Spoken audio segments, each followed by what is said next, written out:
relationship coaches, dating experts, relationship and dating experts. How many times did I have to tell you? There are no such things. These are people that simply think that their particular experience with their particular relationship, the bad choices they made, is a reflection of how it is for everyone else. One of them cuts hair for a living, the other one does credit card repair and shows himself in expensive cars. Let me tell you, those who advertise their wealth don't have any.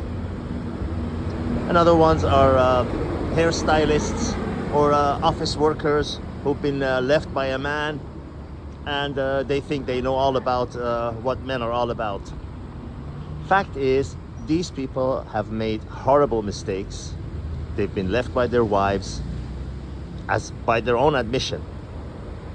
They have dated a woman who was divorced and had kids, and they expected her to put him before her kids. Now, whose fault is that? And now they're bitter and they're trying to prove that, hey, I got muscles now and I got expensive cars and I got you beat now. They don't. That woman would still do the same 1,000 times over again. He has to admit to himself, the one who dated a woman with kids and was surprised that she put her kids before him, he has to admit himself that, hey, I made a mistake. My mother would do the same thing. Any woman that has children would not put her lover or her husband, for that matter, or anyone else, including her own brother and her own parents, before her kids. It is innate to a woman's nature to place her kids, actually I say to the female animal's nature, to put her offsprings before anything else. So these people are really bitter from failed relationships, and they try to come across as relationship experts. Oh, I've been dropped by my wife and by my girlfriend, by my lover, because of this and this and this. So that's how it is with everyone else. No, it doesn't work that way, and that's not how it is. Most of these people don't leave their immediate 5-mile,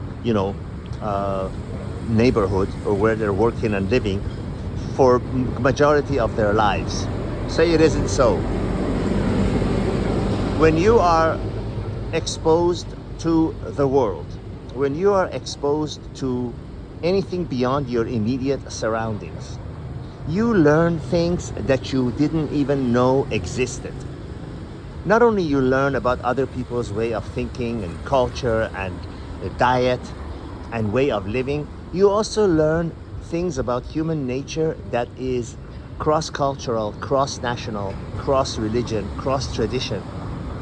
Things that are the same no matter where you go, and things that are not the same. You know, many people make these, I give you an example, these subtle mistakes, because I'm sorry, but they're not as intelligent or as sophisticated enough yet. Hopefully they'll learn. They travel from the Western countries, into South America or Eastern Europe or Asia, and they see that women are much more feminine. They look up to them. They let them make decisions. Purely, they don't realize it's purely for economic reasons. If those women had money, they would not give you the time of day. They are basically looking for how to pay their next month's rent, or in some cases, put the next meal on the table. And here you are, offering them, in one sitting, more money than they can earn working in a factory or on a farm picking fruit for 2 months, and you expect them to not to look up to you and look past all your age and potbelly and your alcohol habit and everything else. And they think, oh, women in these countries are so much nicer, they're so much more feminine, they're so much more loving. Women in the West are feminist, where women in these countries are feminine. Well, yes, the packaging is different based on tradition. Women in South America pay attention to their looks and everything on a habitual basis. Women in Russia even, always look like they're going to a wedding. Why do you think they're doing that? They're doing that to trap the man. A woman in Eastern Europe and Russia and Belarus and Ukraine, her goal is really not to, although they are, a lot of them, educated, because education used to be free under communism, but they make themselves look their best on a daily basis because their goal is to get a man to take care of themselves.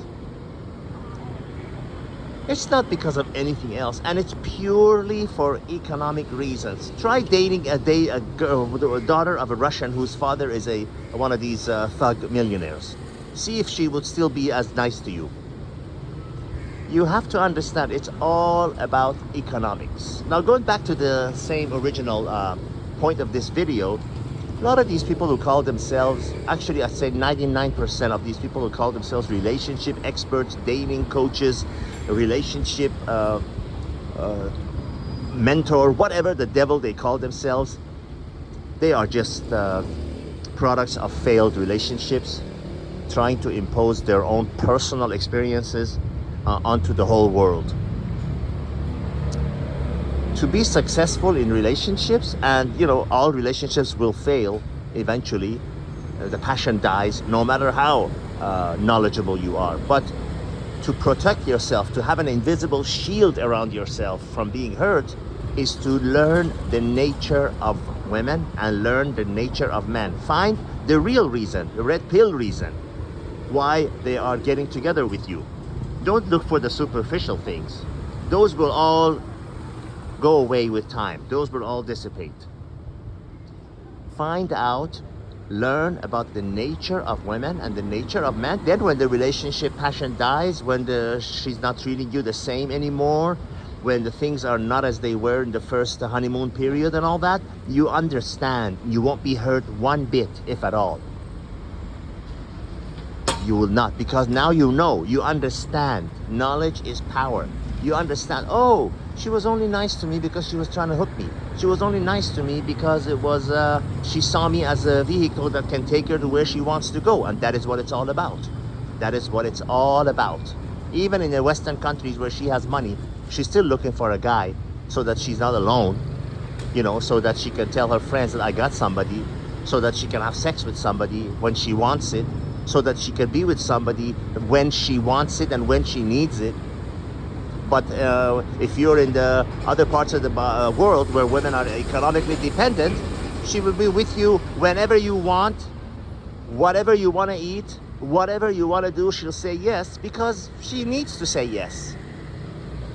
Don't underestimate the power of money and economics, because that's what it's all about. And anyone who comes out, some 60-year-old guy with a 19-year-old Filipina girl and thinks he discovered his a gold mine, no, it's all about money. Tell that girl you don't have any money and she has to pay her own way, and see how long she hangs around with you. Don't come back to me and say, again, I'm repeating myself because some people have a very thick skull. Don't come back to me and say, oh, but you don't know Vietnamese girls. Oh, but you don't know Vietnamese, Filipina girls. Oh, but you don't know Peruvian girls. Oh, but you don't know Chilean girls. Yeah, I know them all. I know them all. I know the power of money and the power of hunger when you need to eat. I'm harsh here because I need to be harsh. Because you guys need to get it through your head. Know the nature of humans. Just like you know the nature of an animal. I remember one time, I might be repeating again, but I was in South Africa and one woman was training a younger man on these captive cheetahs. And she said, yes, they're captive. Yes, they grew up with humans and they're familiar, but don't ever turn your back on them. Why? Because she knew in their nature, they're still a wild animal. And the same thing is true with humans. We are animals. Just because we wear clothes and wear shoes, you think we're different? We are also animals. And our nature is the most important thing we need to know about each other to succeed, whether it's in love or it's in business. All the best. Signing out from Penang. This lesson was free.